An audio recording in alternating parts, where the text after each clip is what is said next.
on the face. Gross. Hi everyone, welcome back to Write It While It's Hot. I'm Poppy and I'm here to give you all kinds of tips, tricks and fun to help you along your writing journey. Now, excuse me if my voice sounds a little bit husky. I'm feeling a bit under the weather, but I wanted to make sure this video got out on time for you guys, so we might have to soldier on through the sounding a bit like that. In today's video, we're going to be looking at writing a strong middle to your story. I feel like a lot of the time there's all kinds of resources and videos and lessons and etc. about writing a good beginning and end, but a lot of the time the middle is actually quite a challenge. I feel like it's finding the right balance between fleshing out your story, especially if you're undertaking something big like a novel. The majority of your story is going to be the middle, but then also not having it drag on or have what we always bang on about, like unnecessary scenes or kind of filler characters, filler dialogue, things that aren't really relevant, but then also making sure there is enough substance there to justify having a fully fledged novel, a book or a play or whatever you're writing. So your story's begun, and now what? We're going to be looking at how to keep your energy up throughout your story while developing your plot and your characters in a way that will keep your readers hooked throughout. Today I'll walk you through 10 of my favourite tips to craft a strong story middle, complete with activities, examples and quotes along the way. So let's get started. My first tip is to raise the stakes. So the middle of your story should be where you start increasing the pressure on your protagonist and other characters. Raising the stakes will keep your readers interested and engaged by making your protagonist's journey more challenging.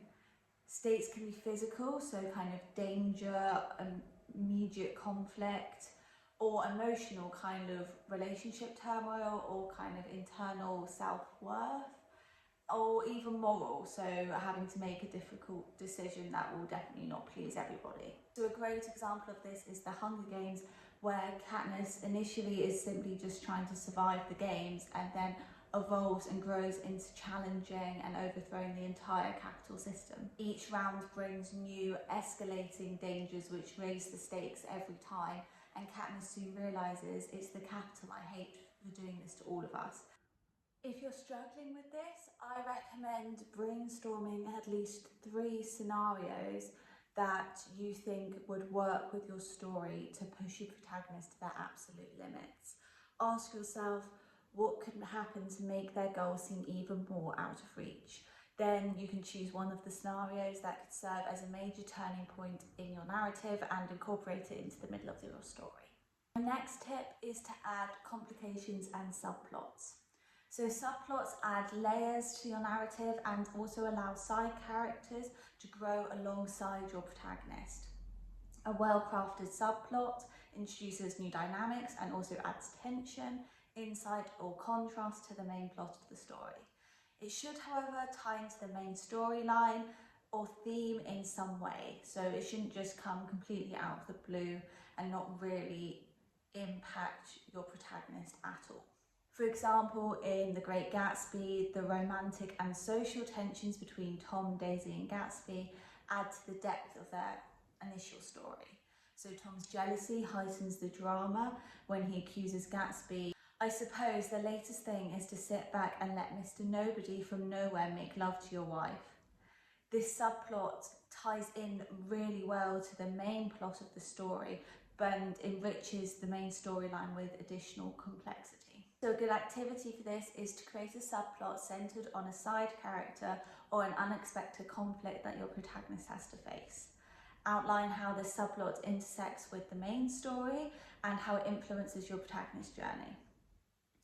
It's also worth noting that your subplot doesn't have to tie in as tightly as the Gatsby example does. I mean, it can be kind of a sub-character, like your protagonist's best friend, for example, has their own life and things to deal with that kind of happen adjacent to the main arc and actual storyline, or it could be a romance, or a love triangle, or it could be kind of the protagonist dealing with their inner feelings or home life as well as dealing with whatever they have to face that kind of affects the world or like society as a whole in your story.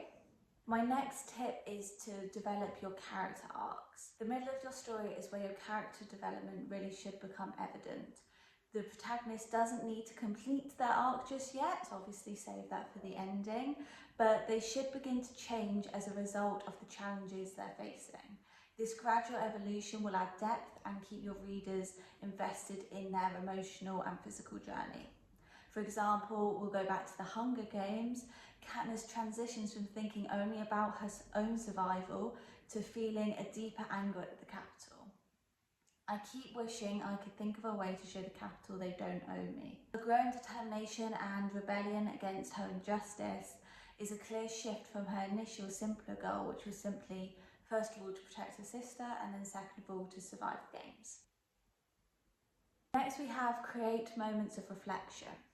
So pausing to let your protagonist process the events makes their journey feel way more realistic. Reflection allows readers to see how the protagonist themselves is affected by what they're going through, which makes them seem more relatable and not just some flat character like archetype that the readers don't really think of as an actual person. It also provides a natural break from intense action, giving readers time to process too and allowing you to really work with the pacing of your story. For example, in To Kill a Mockingbird, Scout's reflections reveal her growing understanding of the complex social issues going on. After Tom Robinson's trial, Scout says, "Atticus, he was real nice." To which Atticus replies, "Most people are Scout when you finally see them." This moment of quiet reflection afterwards deepens Scout's character arc. I would write a reflective scene, whether or not you actually use it, but where your character thinks about the recent events and their implications. Let them question their choices and feel the weight of what's happening. This introspection will make their journey feel more resonant. Next is build towards a midpoint climax. So a midpoint climax is different to the climax we kind of talk about a lot when writing fiction, in the sense it's a significant event or revelation that recharges the story. It's not kind of the big final battle or main event we build towards throughout, but it's kind of a slightly smaller, still big event that's often a major twist or turning point that changes the direction of the plot. This midpoint climax keeps the readers engaged by adding a new layer of tension or surprise. So an example of a midpoint climax is in Pride and Prejudice, kind of the middle of the story where Mr. Darcy first proposes to Elizabeth and kind of confesses his love for her in a very unloving type way.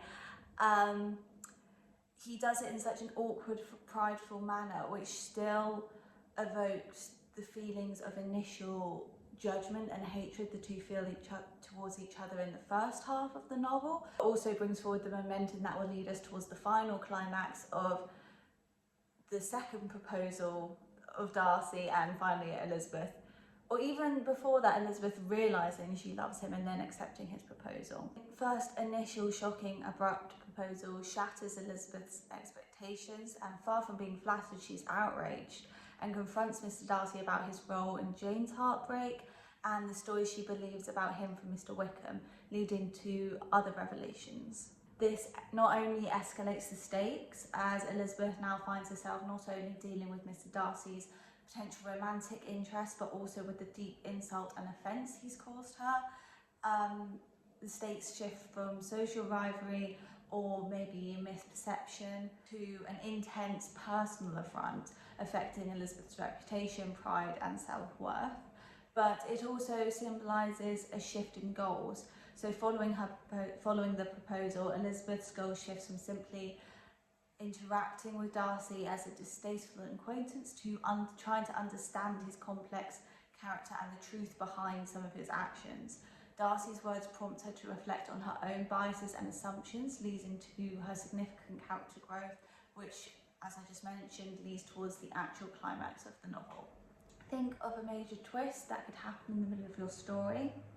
How would it complicate things for your protagonist? And then you can write a scene in which this twist unfolds.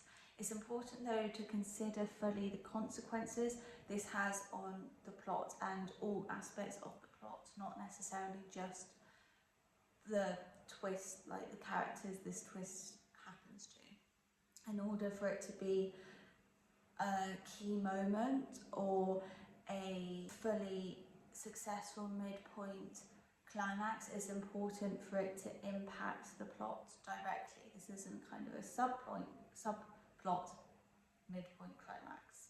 Next is keep the tension rising. So don't let the story plateau, that's really important.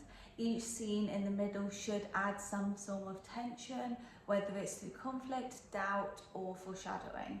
Keeping the tension consistently high will keep the readers invested and curious about how the protagonist will handle upcoming challenges. For example, in The Great Gatsby, the tension between Gatsby, Daisy and Tom is palpable throughout, especially as Gatsby confronts Tom. Gatsby says, "Your wife doesn't love you, she never loved you, she loves me." This supercharged moment escalates the plot and keeps readers glued to the page. I would review your scenes and see if each one could add more tension, whether it's conflict, a difficult decision, or a hint of things to come.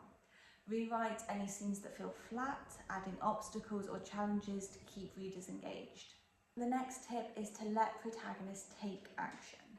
In the middle, your protagonist should be actively moving the plot forward through their decisions.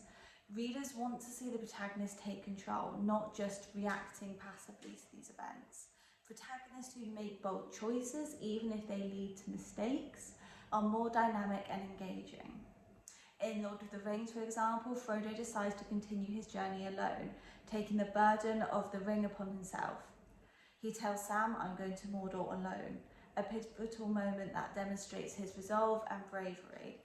This moment not only changes the course of the plot and drives it forward, but it also really helps to emphasize Frodo's character, his key character traits that make the readers love him all the more. A good activity for this is to write down 2 pivotal decisions your protagonist can make that impact their story's direction.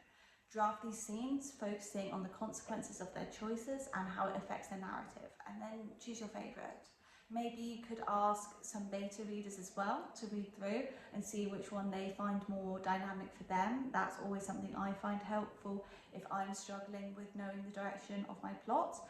A lot of the times you are super connected to your characters, and although they are yours, you might not personally be in that state where you can think of what's best or what's best going to happen to them. So definitely ask for feedback if that's something that would be useful for you. So next we have plant seeds for future payoff. Planting small clues or details early on in the story will pay off later, giving readers that aha moment. These details might be small hints or character traits that come to fruition in a climax. Planting these scenes makes the story feel cohesive and well planned. In Inception, Cobb's spinning top seems like quite an inconsequential detail, but it's crucial in the film's final scene. Cobb says, "An idea is like a virus, resilient, highly contagious." It's a clue that the film's themes and how the story will eventually unfold. A good activity for this is to add 3 subtle hints or details in the middle of your story that will pay off later. They don't have to be as obvious as the spinning top example, but they might be minor interactions such as objects or events that could take on a whole new meaning as the story progresses. Introduce a secondary goal or dilemma. This is similar to subplots, but a secondary goal or dilemma gives the protagonist more complexity by introducing a challenge that doesn't directly relate to the main plot. This goal or dilemma might force them to question their values, adding a new layer to their character development. For example, in To Kill a Mockingbird, Scout's moral growth is a secondary goal as she observes the injustices that are happening around her. She says, "I think there's just one kind of folks. A profound realization that shapes her entire character arc. Write a scene where your protagonist faces a new challenge or moral dilemma. Think about how this might impact their main goal and deepen their internal conflict. And finally, we have keep themes and tone consistent. So reinforcing themes and maintaining consistent tone creates a sense of cohesion throughout your story. By revisiting the theme in the middle, you remind readers of what's truly at stake in your narrative. Whether it's courage, love, survival, keeping your theme clear will add depth and keep your story on the right track. For example, in The Road by Cormac McCarthy, the father and son's journey is consistently tied to the theme of survival. The father's advice, "You have to carry the fire," reinforces the story's message of resilience and hope. A good activity for this is to revisit the scenes in the middle of your story and ask, is my theme present here? Adjust the scenes as needed to make sure they resonate with your story's core themes and ensure the tone remains consistent with the rest of the story.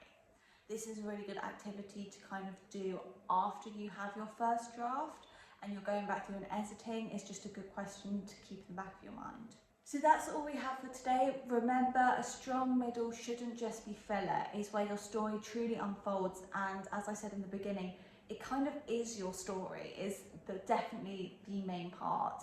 Keep your protagonist active, raise those stakes, and don't be afraid to add complexity. With these tips, your middle will be as engaging as your beginning and your ending. So keep writing, and I will catch you in the next video.